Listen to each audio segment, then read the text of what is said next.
Welcome back. Gold producers are back at the wage negotiation table with trade unions. Today, the crucial talks have now entered a fifth week with no sign of an imminent breakthrough. But the employers are meeting only with mine worker union AMCU today. Bilateral talks with other unions will take place tomorrow and next week, Monday. Well, Mogeni Mutu has been following some of those talks. He's outside the venue in Boksburg. Mogeni, good afternoon. These talks were expected to drag, but do we know if an agreement is on the cards, or is that strike looking likely now? Well, 5 weeks in, but still no telling, Devin. It seems like there's still a very long way to go here before we know which way things are going. Of course, now with this development that we're seeing now, the parties moving out of plenary to have bilateral, one-on-one, face-to-face meetings, the employers on one side of the table, and it's AMCU today. On the other side, tomorrow it will be WASA and Solidarity, and the NUM will have their turn to face off with the employers individually next Monday. But to talk more about exactly where we are now in the negotiations, I'm joined by the chief negotiator of the Chamber of Mines, who is also representing employers here in these talks, Dr. Elise Stridom. Dr. Stridom, thank you very much for joining us. 5 weeks of intense negotiations and still no end in sight. How are you feeling at this point? As always, optimistic. I keep on reminding everyone that in 2013 we concluded a wage agreement on the 10th of September in 2013, so it normally takes a long time. We keep on going. We're meeting this week in bilaterals with the different unions.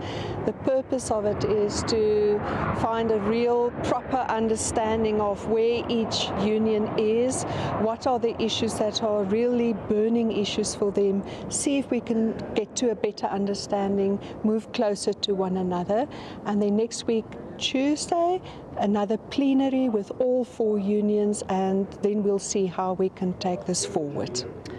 But it seems like you are deadlocked with the unions, especially on the crucial issue of the salary increases. You came out on Thursday, indicated that you were prepared to make concessions on other issues like retrenchment packages, medical incapacitation, also maybe to accede to the demand of increasing the retirement age. But on the issue of the wage increase, there is no movement, and the unions have reacted very angrily to your failure to improve that offer. How do you feel about that? We have continuously said to the unions that we are moving away from positional bargaining. The normal process would have been to start at a very low opening offer. We came in with a very good offer ranging between 7.95 and 13% for categories 4 to 8. Between 4.5 and 6% for miners, artisans and officials. Very good offers. And we have continuously said to the unions, we've made good offers. You have not moved at all.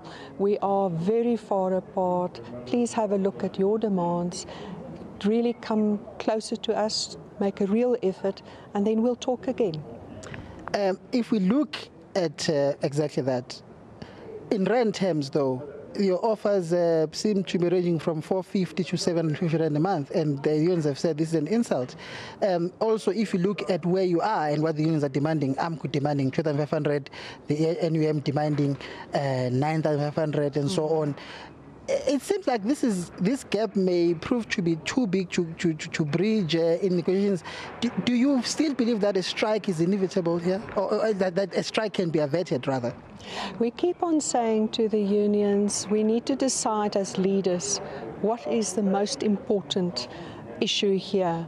Are we going to just push for wage increases and then in 6 months' time talk about retrenchments?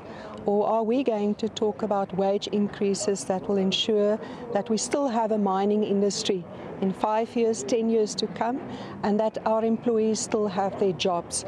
Those are the issues we need to talk about, and we're urging the unions, and we'll continue to urge them. Let's focus on what is important for our industry and for job security. Thank you very much for joining us. Thank you very much.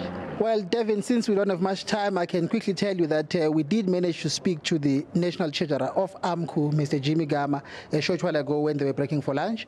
And he is of the view that they came here to this meeting today for one thing only, to hear an improved offer on the wages from the employers, failing which he says AMCU will have to meet, decide what is the way forward for them.